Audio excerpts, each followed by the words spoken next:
เว้ากันกับเมียเลยสิปลูกอยู่ลุมพุ่นน้ำบอลน้องสะไงโอ้มันมีน้ำเนาะสิปลูกในนี้แน่อ่า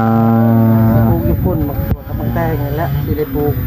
เอาพากน้องอยากได้เบี้ยมันแหละมื้อหน้ามื้อในอยากได้เบี้ยยังแน่เบี้ยตัวหมักเบี้ยทัวในมักแตงพันมักแตงเนาะยังก็เบี้ยมักพริกน้ำแน่โอ้สิได้กาดเอาสาเนาะกาไว้ก่อนเนาะเพื่อเฮ็ดสวนแล้วกับพอดีมันใหญ่โดยไปปลูกจะเลยเฮาก็สิเฮ็ดตัวนี้แหละเป็นหลักแล้วเฮ็ดแล้วนี่เข้าเบาสวนให้ซะนะสอบโอ้เข้าจะเบิดบ่นี่โดยแม่นแล้วนี่โอ้แม่นหมดแล้วนี่เข้าเบาสวนเบิดไปซะนะดีเนาะได้ตั้ง10สอบบ่าวน้องได้แค่6สอบได้6สอบยังเหลืออีก2ให้ก็สิได้อยู่8สอบปีนี้โอ้ยดีใจคือกันบ่าวน้องห้องน้ำนี่ได้ใช้อยู่บ่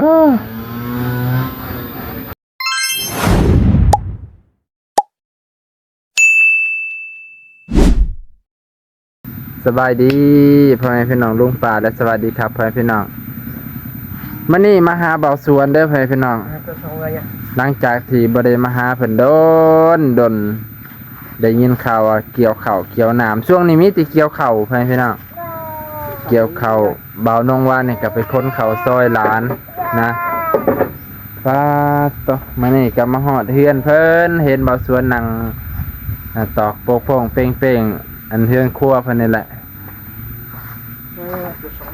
สิถามข่าวว่าเพิ่นได้ข้าวจักสอบหลายเท่าใดมื้อนี้นะหลังจากที่เฮาก็เฮ็ดเวียกมาหลายมื้อแล้วบ่สวนก็เกี่ยวข้าวมาหลายมื้อแล้วให้พี่น้องเกี่ยวซอยเอื้อยซอยอ้ายซอยแม่นะพี่น้องซอยน้องเพิ่นเกี่ยวซอยเบิดนั่นแหละช่วงนี้มันบ่มีผู้ใดในเฮือนสบายดีจะพาเด้อเดี๋ยวไปพบพ่อกับบ่สวนให้พี่น้องไป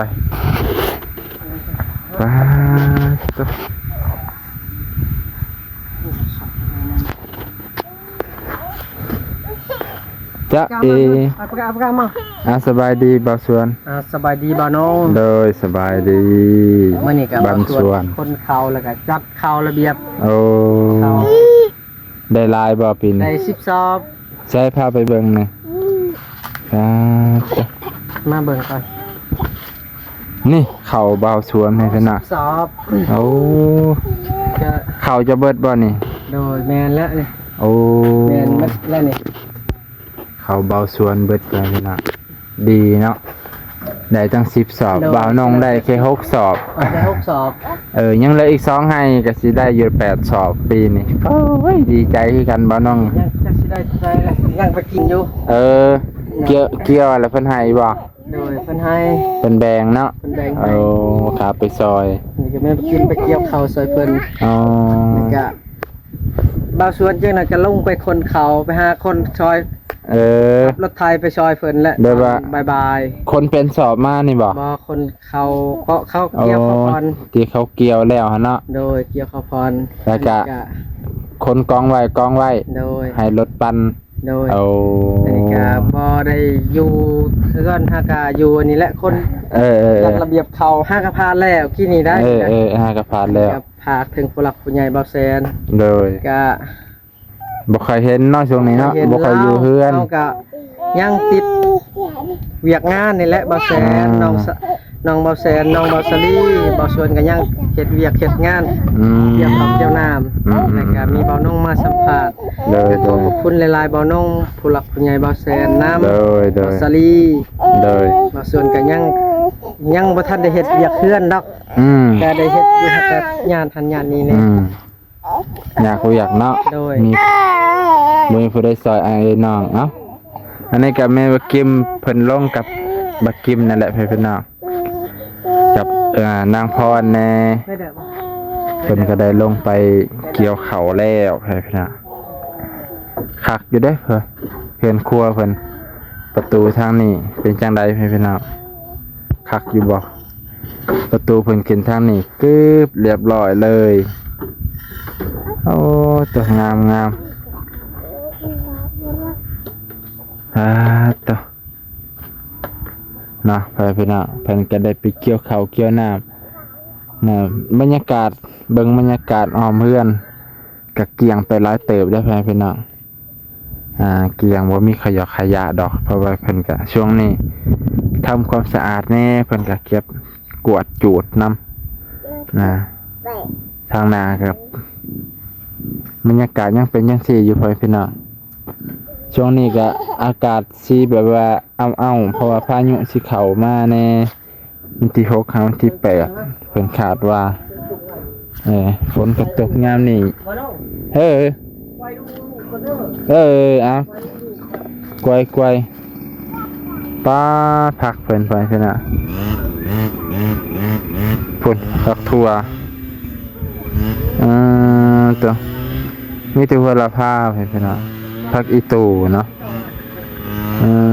ตัวหญ้าขึ้นหลายช่วงนี้หญ้าขึ้นเนาะพี่น้องหญ้าขึ้นแล้วก็ผักบงอันนี้ก็สิเป็นแบบนี้โอ้ผักบงนี่โอ้ผักบงอันจะบ่ปานใดพี่น้องใบมันน้อยโพดยอดมันน้อยพุ่นมะเขือมันปลูกพี่น้องมะเขือเขตนั่นนะท่านี่ก็ตัดเขาตัดน้ำแล้วพี่น้องตัดเขาเลยเขาเลี้ยงมาแล้วเพิ่นก็ตัดเขาด้วยเครื่องตัดหญ้าบ่น้องกัดเหลืออีก2ให้พี่น้อง2ให้ก็สิเบิดแล้วนะ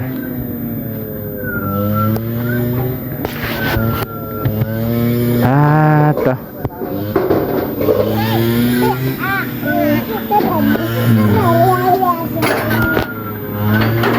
นี่เป็นพ่อที่ดีของลูกกวยลูกนอนแล้วดอลลาร์สินอนแล้วไปลูกบ่ายโมงจะได้ลงไปหาเกลือไปหาคนเข่าแล้วนี่ให้หมอน้อยรับก่อนเนาะโดยประมาณรับจังหน่อยจังสิได้ไปเกี่ยวข้าวเกี่ยวน้ำยามเราดูข่าวก็บ่เฮิงนอกประมาณก็บ่เฮิงนักสิแล้วเดือน2เดือนแล้วแต่หน้าเนาะบ่ฮอดดอก2เดือนสิแล้วหน้าเจ้านี่แล้วบ่เลยบ่หน้าเฮาก็ยังจักให้เลยจักให้2ให้นี่แหละแล้วประมาณ2-3 มื้อ 2-3 มื้อสิได้มาเกี่ยวข้าวอยู่บ้านอีกเกี่ยวข้าวน้ำข้าวอีเมย์น่าอยู่บ้านนั่นตอนไปเกี่ยวคือตอนนั้นน่ะเนาะยังเลยจักให้อยู่ทางบ้านยังครึ่งนึงครึ่งนึงแล้วครึ่งนึงสิแบ่งให้หลายปานใดเพราะว่าไปเกี่ยวแต่ละเทื่อเพิ่นก็แบ่งให้เนาะแบ่งได้นี่บ่ส่วนก็แบบสิขึ้นเองแบบครอบครัวเองสิเฮ็ดนาเองปีหน้าเนาะปีหน้านี่เจ็ดเนาะแสดงว่าปีนี้น่ะเฮ็ดร่วมเพิ่นบ่เฮ็ดร่วมเพิ่นคอยนี่แหละเฮ็ดร่วมเพิ่นนี่แม่บ่กิมหำบ่ได้เฮ็ดร่วมดอกแม่บ่กิมตอนเกี่ยวก็ซ้ำรวมมันแหละซ้ำรวมมันแหละเกี่ยวมาเกี่ยววางดำคือพี่น้องผู้หลักผู้ใหญ่เพิ่นก็ฮู้เขาก็บ่อยากเว้าแล้วเนาะอันนี้ก็มาเกี่ยวข้าวเกี่ยวน้ำกันนั่นแหละกับพอกิมเกี่ยวมือเนาะมันก็เลยซ่าเนาะเกี่ยวมือเกี่ยวไปเนาะคันเอาจักตัดหญ้าคือของเพิ่นคือสิไว้อยู่เนาะไว้ประมาณ2 มื้อ 3 มื้อป้าตเพราะว่าคือสินาหลายไปเนาะเขางามในทางลมเขางามอยู่บ่ปีเขางามหน้าบ่ได้ลายน่ะ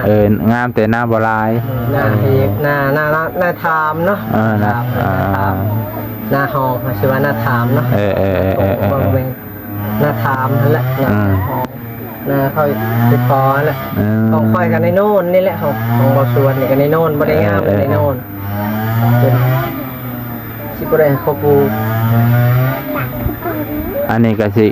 คัน10 สอบนี่สิกินได้จักเดือนจ้ะวะ10 สอบประมาณว่าเขาเปลือกจักสอบค่อยประมาณนี่ แต่เก่านั้นบ่อยากผิดแต่ประมาณนี้อยากถือเราได้ ประมาณ ประมาณคือว่า ข้าวเปลือก2ซอบหั่นบ่ เดือนหนึ่งก็3สอบไปเขาเปลือก เอาข้าวเปลือก3ซอบเหลืออยู่2 4 6 4เอาไป4นี่จักสอบเอาไป4เอาไป4 2สอบตัวนี้หันสิได้สอบหนึง แล้วก็กับครึ่งสอบหนึ่งครึ่งสอบสอบหนึ่งกับครึ่งกับทางหนึ่งสามสอบฮะสอบหนึ่งข้าวสารแบบสี่แล้วก็ได้ครึ่งทางอีกสอบหนึ่งสี่เดือนละ3สอบเข้าเปลือกลูกหลายคน 3สอบต่อเทื่อเนาะ3สอบต่อเดือนเหมือนแต่เดือนกว่าใช่เนาะกว่าก็ประมาณอาทิตย์นึงประมาณนี้3 เดือน ฮะเดือนหนึ่งสิได้ซ้ำนี้เนี่ย3สอบหมดไป3สอบเดือนหนึ่งเบิด3สอบเดือนหนึ่งหมด3สอบ2 เดือน3 เดือนแต่เขาปลูกยังบ่มีได้บัด เขาปลูกยังบ่ได้คันกินเบิดอันนี้เขาปลูกบ่มีบัดนี้เนาะปลูกธรรมดาแล้วก็2สอบ3พุ่นละ3สอบถ้าเอาน้ำแม่ก็ได้เนาะเกี่ยวอยู่บ้านนั่นเนาะเขาตัวงามอยู่เอาน้ำแม่ละจักสอบ2สอบเนาะ2สอบงามอยู่เขาทางบ้านนอนหลับแล้ววันนี้ครับตัดอันนี้ก่อนเนี่ยตัดเอาตัวนี้5ประกอบที่นี่ได้นี่เลยเนี่ยไปงานลาเพื่อนพี่น้องมันนี่กลับมาเยี่ยมยามถามข่าวไอ้สวนเพิ่นบ่ค่อยอยู่เฮือนไปเกี่ยวข้าวเกี่ยวน้ำซอยพ่อซอยแม่ซอยพี่น้องเพื่อนพี่น้องมันนี่ก็มาหลินน้ำเพิ่นบอกผู้หลักผู้ใหญ่เบาแสนโดยงานเบาสวนบ่ค่อยอยู่เฮือนโดยกับเบาสลีกับผู้หลักผู้ใหญ่เบาแสนเบาน้องโดยสิถากบอกในโทรศัพท์เพิ่นนี่แหละโดยเบาสวนกับบ่ค่อยอยู่เฮือนเป็นก็เข้าใจเนาะในโทรศัพท์นี่แหละเด้อขอบกับใจโอเคไหมพี่น้องบ่าวชวนกับเจมาตัดตัวนี้หน่อยนึงช่วงเพิ่นอยู่เฮือนเพิ่นก็ตัดออกเอาแป้นใส่เสานี่เป็นเพิ่นเฮ็ดไปพี่น้องมื้อนี้มาเยี่ยมยามถามข่าวบ่าวสวนไปเบิ่งห้องน้ำบ่ให้พี่น้องไปเบิ่งห้องน้ำบ่าวสวนกันไปที่ห้องน้ำเบาสวนเหมือนกัน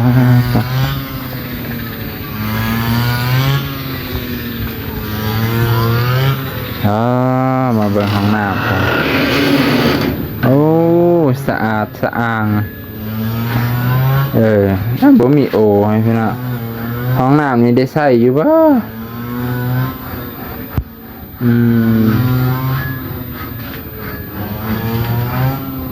เคสะอาดเอี่ยมแต่เนาะคือบ่มีคนใส่นี่เพื่อนพี่น้องต่อคัก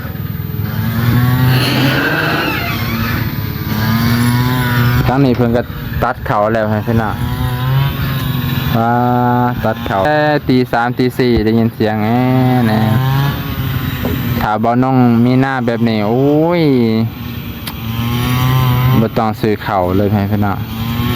ปีนี้บ่น้องได้แค่8สอบแบบเพราะว่ายังเหลืออีก2ให้กับสอบหนึ่ง2สอบไปตัวคักเอาไปพี่น้องมันนี่ก็สิจบเพียงเท่านี้กันเด้อพ่อแม่ลุงป้าเบิดสุขคนขออำลาพาจากพ่อแม่พี่น้องไปครับพอได้เห็นคลิปนี้ก็ฝากไลค์แชร์คอมเมนต์เพื่อเป็นกำลังใจให้บ่าวน้องแน่บ่าวน้องกับบ่ค่อยได้ไปไสพ่อแม่พี่น้องช่วงนี้ขอโทษขออภัยพ่อแม่พี่น้องลุงป้าเบิดสู่คนเด้ย่านไก่ขึ้นโอ้แม่นเด้เนาะไก่มันสิขึ้นกินข้าวเพิ่นเราชวนกันตัดออกเพิ่นตอกใส่เสานี่ให้พี่น้องคันมีแป้นก็ใส่เบิดปิดเบิดเลยเนาะคันมีแป้นปิดเบิดเลยยังอยู่แป้นยังอยู่พ่ออยู่รับแป้นตัวก็ดีแต่ว่าเรียนหนังสือแล้ววันนี้เรียนหนังสือแล้วล้านน้อย ทั่วหลายๆได้บัดนี้แล้วบ่น้อง ฮะ แล้วนี่สิปลูกทั่วหลาย เออ ๆปลูกเว้ากันกับเมียเลยสิปลูกอยู่ลุมพุ่นน้ำบอนน้องสะไง โอ้มันมีน้ำเนาะ สิปลูกในนี้แน่ อ่า ปลูกอยู่พุ่นบักถั่วกับบักแตงนี่แหละสิได้ปลูก สิปลูกในสวนนี่ก็สิปลูกบักแตง เออ เต็มเลยนี่ก็บ่ได้พ้นออกดอกผักหญ้าช่วงนี้ จะปลูก วันว่าง มองมันว่างอ่ะเนาะลองเบิ่ง ๆสิลองเบิ่งบ่ได้ตั้งใจเขาบ่ได้ไปให้งาน ที่แล้วเขาได้สิตั้งใจเฮ็ด เก็บชวนอย่างเดียว ถ้าบ่ได้ไปไสว่าซั่นเถอะเนาะ ฮะ ถ้าบ่ได้ไปไสเฮ็ดชวนอย่างเดียว ส่วนอย่างเดียวก็สิปลูกจนหลายจนหลายจนเหลือปลูก จนเหลือกิน เหลือฮอดปลูกเฮาสิปลูก บ่น้องก็ สมาธิเอาสวน บ่น้องก็คิดแบบนั้นคือกัน อยากปลูกจนมันเหลือกิน จนแจกจ่ายพุ่นแหละ แต่มันบ่เป็นจะเอาก็ได้คั่วเอาแล้ว ลองเบิ่งคันมีน้ำก็สะดวกอยู่ดอกเพิ่นสิปลูกอยู่หลุม นี่ก็มีอยู่โอย เป็นหนอง ไม่นี่ก็เต็มสวนไปเลย อ่า ปลูกอยู่พุ่นก็เฮ็ดสวนเฮ็ดอยู่ลมมาแล้วเฮ็ดสิพาบ่ลงไปเบิ่งดอก คักไปพี่น้องเพิ่นสนับสนุนพันธุ์เบี้ยเนาะ โดน ถ้ามันร้ายก็ห้วย วางแผนไว้กับแม่บักกิมแล้ว โอ้ ทำเอาไว้ในใจหั่น เอาสู้ๆเดี๋ยวสิเบิ่งอีกเทื่อหนึงเนาะเดี๋ยวสิให้เพิ่นพาไปเบิ่งเทื่อหนึงสวนเบาสวนใหญ่ สิพอได้กินนั่นแหละ เพราะ ว่าเป็นจะสาธุเป็นแล้วในใจอยากเอาไปขาย พอมีเงินมีคำเนาะ อันนี้มันมีคำพอได้เป็นซอยมันเป็นอยู่ แม่นอยู่ เป็นมีแก้ตัวนั้นแก้ตัวนั้นซอยตัวนั้นก็เขาบริซื้อเป็นกัน พอได้กินพอได้ปนพอได้เราต้องซื้อคันสั่นเฮาก็สิได้ซื้อของเพิ่นตลอดเนาะมาพริกแป้งนัวเกลืออันตัวนี้เฮาก็ซื้อไว้อยู่พวกเกลือแป้งนัวเนาะที่เฮาเฮ็ดบ่ได้ก็มักเผ็ดพวกอาหารมักแตงบ่มักทั่วเนี่ยเผ็ดนี่แหละลาย ปลูกผักกินพอได้ลวกกินนี่แหละลายนี่คือลายใหญ่กว่าส่วนตัวนี้กับมักถั่วนี่ปลูกมักแตง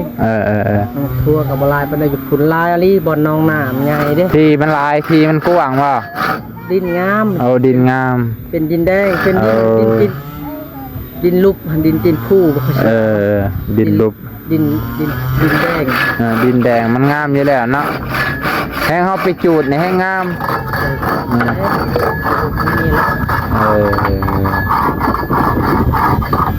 ว้าร้านหน่อยเพิ่นเบิ่งหนังสือได้เบียร์มันแล้วฝากถึงหลักผู้ใหญ่เอาฝากอยากได้เบียร์มันแล้วมื้อหน้ามื้อในอยากได้เบียร์ยังแน่เบียร์ตัวในมักแตงพันมักแตงเนาะโดยแล้วก็มักแตงยังก็มักแตงจิกมักแตงจริงกับมักแตงยังก็เบียร์มักพริกน้ำแน่สิได้กาดสาเนาะกาไว้ก่อนเนาะเพื่อเฮ็ดสวนแล้วก็พอดีมันใหญ่โดยไปปลูกซะเลยเฮาก็สิเฮ็ดตัวนี้แหละเป็นหลักแล้วเฮ็ดแล้วสิใจใส่เฮ็ดแบบจริงจังเนาะแบบจริงจังบางส่วนสิว่าแบบงานครอบครัวว่าซั่นซะเป็นงานของเฮาเองเลยเนาะแบบกลางเว้นก็บ่ต้องเฮ็ดหยังแหละครัวแต่พักเคยทำผีไปพี่น้องอันนี้ก็ฝากถึงไปพี่น้องเนาะถ้าผู้ใดอยากส่งพันธุ์เบียร์ใหม่ส่งยังกับพันธุ์เบียร์พักเบียร์นี่ก็ได้เด้อพี่น้องให้เบาสวนปลูกเพิ่นเดี๋ยวสิพาเบิ่งสวนเพิ่นมื้อหน้าให้เพิ่นเกี่ยวข้าวเกี่ยวน้ำแล้วก่อนพุ่นแหละเพิ่นสิพาไปเบิ่งอีกทีนึงว่ามันกว้างไงซำใดถ้ามันกว้างอาจจะ ต้องขอหลายๆเด้อพี่น้องเนาะเอามื้อนี้ขอมกขอบใจขอบพระคุณหลายๆพี่น้องลุงป้าเบิดทุกคน